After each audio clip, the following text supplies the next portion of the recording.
हरि ओम। हम लोग श्री राम तुलसी की श्री रामचरितमानस उसमें बालकांड देख रहे हैं और भगवान राम की कथा आरंभ होने से पहले भगवान शंकर की कथा चल रही है, शिव जी की कथा चल रही है। और पिछले प्रसंग में हमने देखा कि तारकासुर को का वध करने के लिए ब्रह्मा ने कहा कि भाई शिव जी का जो पुत्र होगा वही इनका केवल वध कर पाएगा, तो इसलिए अब शिव जी को विवाह कर लेना चाहिए। और शिव जी के विवाह, जो शिव जी के सती जो पहले हैं वो आत्मदाह करके समाप्त हो चुकी हैं, देवलोक को या परमात्मा में विलीन हो चुकी हैं। अब वही पार्वती बन के हिमाचल के घर पधारी हैं और वहां पर उन्होंने तपस्या करके भगवान शिव की आराधना करके भगवान शिव का विवाह करने के लिए वो प्रस्तुत हैं। इस बीच में तारकासुर को मारने के लिए देवता लोग जो हैं वो कामदेव को भगवान शिव के जो समाधि में बैठे हैं उनकी समाधि तोड़ने के लिए, भंग करने के लिए भेजते हैं। और भगवान शिव की समाधि तो टूट तो जाती है, लेकिन जो समाधि टूटने के कारण जो उनको क्रोध आता है, उस क्रोध के कारण उनके तीसरे नेत्र के प्रभाव से कामदेव का जल जाते हैं। कामदेव जल जाते हैं, ये बात एक ऐसी है।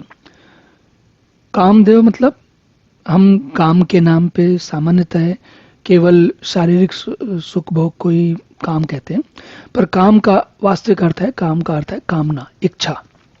वो इच्छा किसी बात की भी हो सकती है। प्रकृति में अगर इच्छा न रहे तो फिर क्या होगा?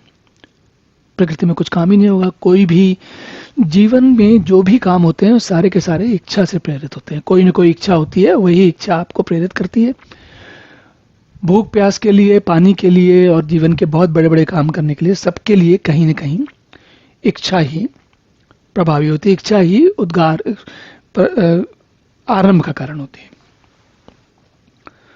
तो अब शिवजी के क्रोध के कारण कामदेव तो भस्म हो गए, तो प्रकृति कैसे चलेगी?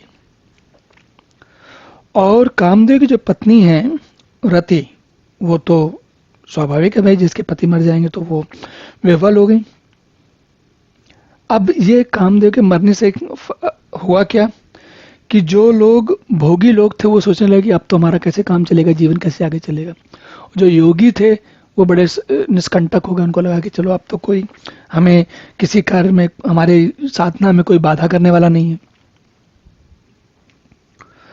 तो अब ये आगे कथा जो चलती है उसमें कहते हैं, जोगी अकंटक भये भये पति गति सुनत रति मूर्छित भई, रोदति बदति बहु भांति करुणा करति शंकर पहि गई, अति प्रेम करि विनती विविध विधि जोरि कर सन्मुख रही, प्रभु आशुतोष कृपाल शिव अवला निरख बोले सही।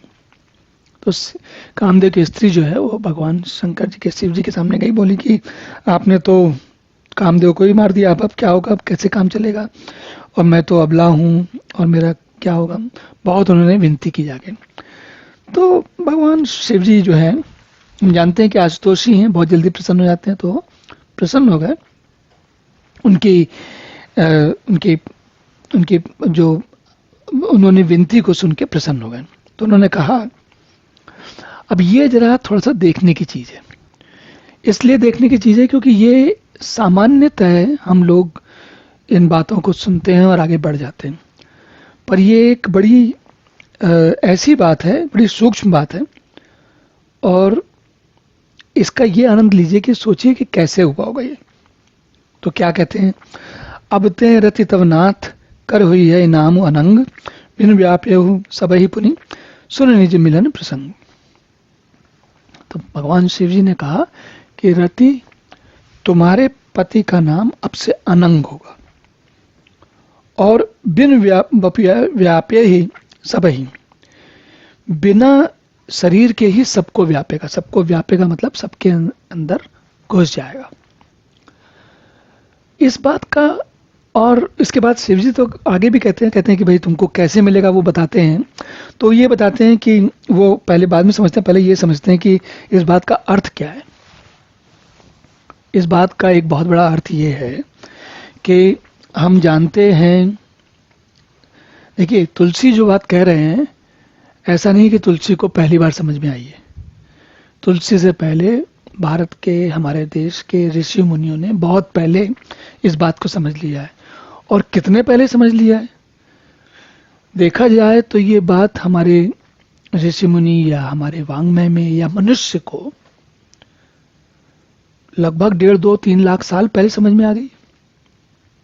तो आप समझ रहे हैं कि 2-3 लाख साल, ये साल 2 साल की बात नहीं है, बहुत समय पहले समझ में आई। और मनुष्य को समझ में आई कि नहीं समझ में आई, इसके कोई हमारे पास साक्ष्य नहीं है कि 3 लाख साल पहले आई, कि 20,000 साल पहले आई।